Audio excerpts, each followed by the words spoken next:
Welcome to the Damn Good Average Bowler Educational Series, Segment 5, Part 2.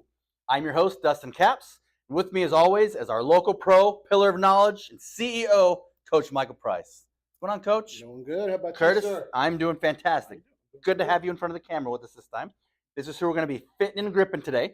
So, as we talked about in Part 1 of Segment 5, we're doing proper fit and grip.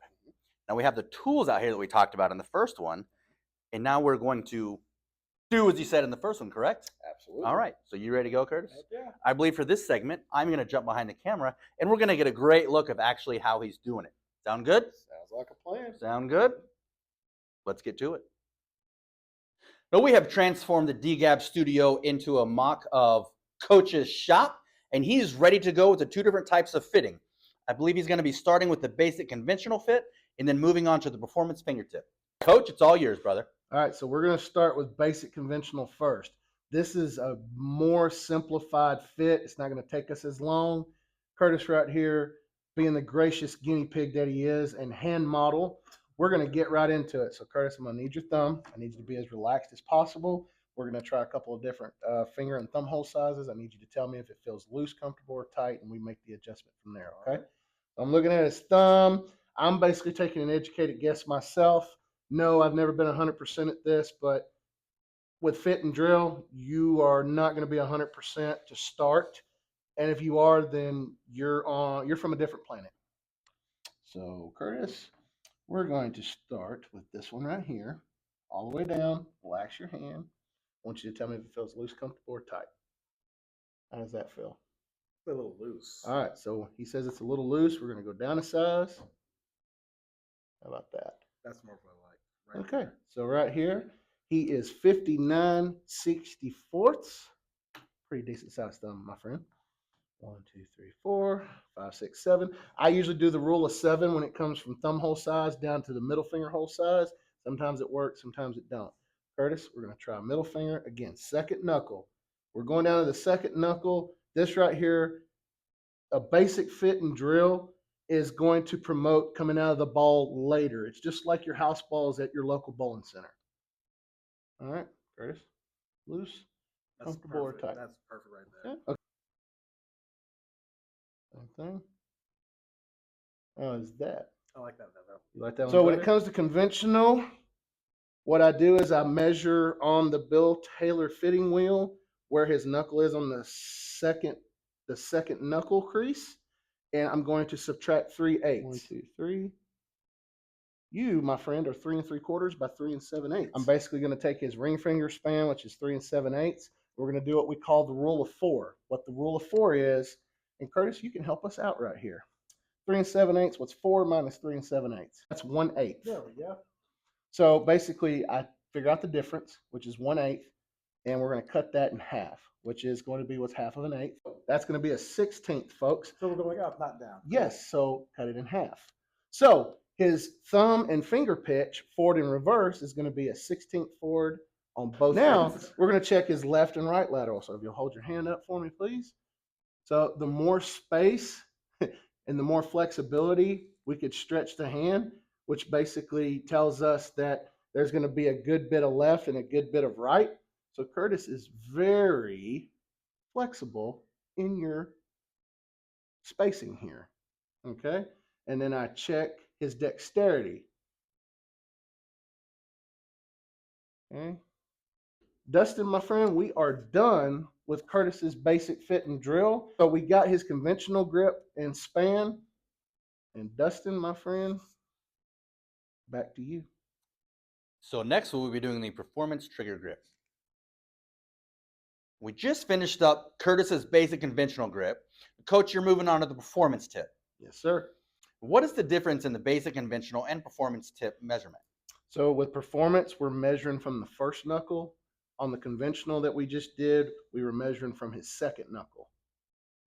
So we're going to go ahead and get this started right now. Curtis, this is going to be a little bit more in depth. We're going to measure his span. This is where the ruler comes into play.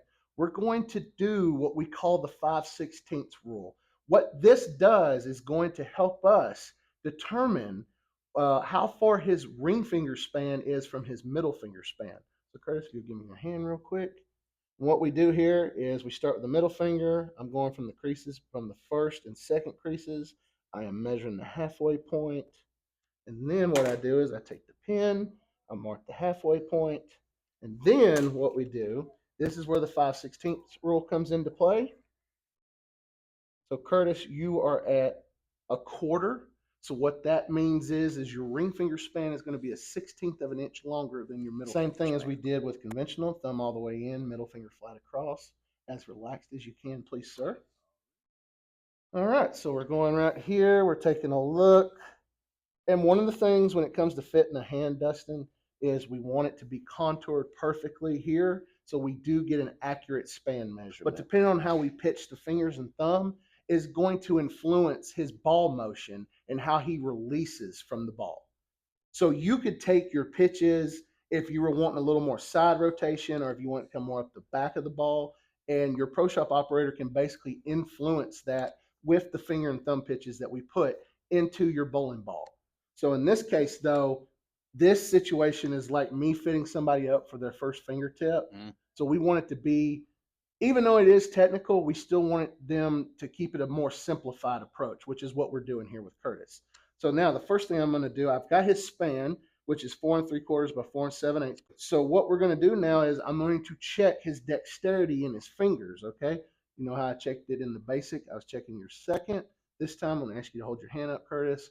Relax. I'm still checking this again. This still applies. So you see how, we can turn towards the camera here. You see how, Dustin, how he can really space his finger out? Just like a wishbone. Yep. So basically what that tells me is he's very flexible to the right on his ring finger.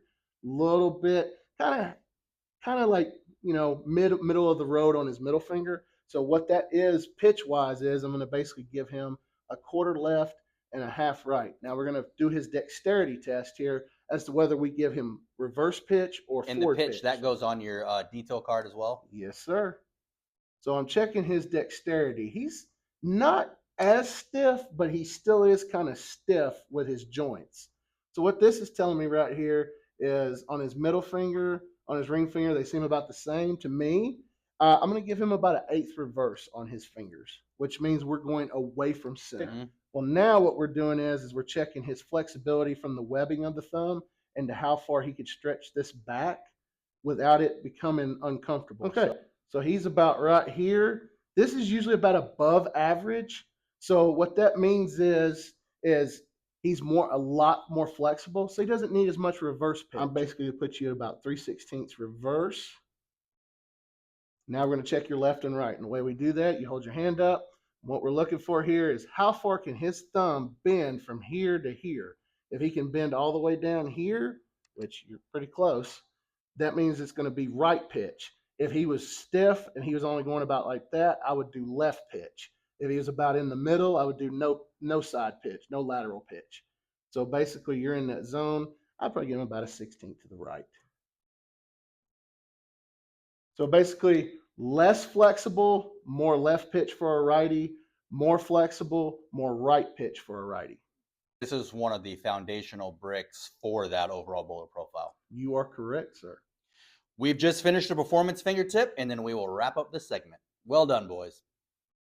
And that is a wrap for both processes, and that is a wrap for segment 5. I'm your host, Dustin Capps. For Coach Price, Director Curtis Rideout, thank you for joining us. Look forward to segment 6 coming up. All of the educational series, they are all pinned at the top of this man's TikTok page, Damn Good Average Bowler. So go and check those out. We are building your entire bowler profile. We're about halfway through right now, and it is getting good. All right, so we're learning, we're adding, we're evolving. Let us know what you think. And don't forget, like, follow, subscribe, YouTube, Facebook, Instagram, and TikTok.